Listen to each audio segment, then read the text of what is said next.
করল দিনাজপুরের শিক্ষার্থীরা। পথনাটকে তুলে ধরা হলো আন্দোলনের নানা চিত্র।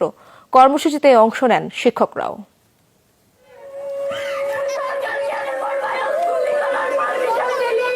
কাঁদছে দ্রোহকাব্যের রচয়িতা আবু সাইদের বোন।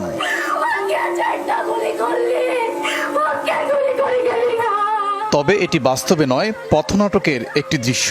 অভিনয়ের মাধ্যমে ভাই হারানোর সেই বেদনাই ফুটিয়ে তুলেছে অষ্টম শ্রেণীর ফারহানা আক্তার বিথি।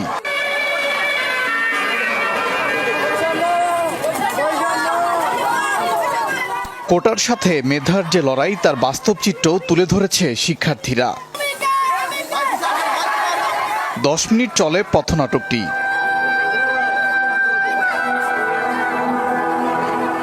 আন্দোলন চলাকালে যমুনা টিভির বস্তুনিষ্ঠ সংবাদের চিত্রও তুলে ধরা হয়।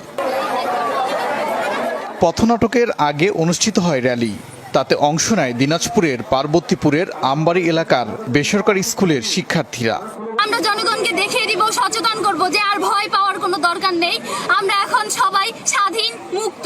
৭১ আমাদের পূর্বসূরীরা যে বাংলাদেশ দিয়ে গেছে, আমরা যেন সেই মানুষকে দিয়ে গুজিয়ে নতুন করে প্রথম করতে পারি। আমরা সবাই দরকার আছে। আয়োজনে অংশ নেন শিক্ষক কর্মচারীরাও।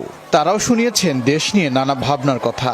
শহীদদের স্মরণে আজকে আমরা প্রোগ্রাম করছি। শহীদদেরকে আমরা স্মরণ রাখতে চাই এবং তাদের এই বীরত্ব নিয়ে আমরা এগিয়ে যেতে চাই। র্যালিটি দিনাজপুর গোবিন্দগঞ্জ আঞ্চলিক মহাসড়কের বিভিন্ন পয়েন্ট প্রদক্ষিণ করে। ওবায়দুর রহমান, যমুনা নিউজ। দর্শক, এই ছিল সংবাদ সারা দেশে।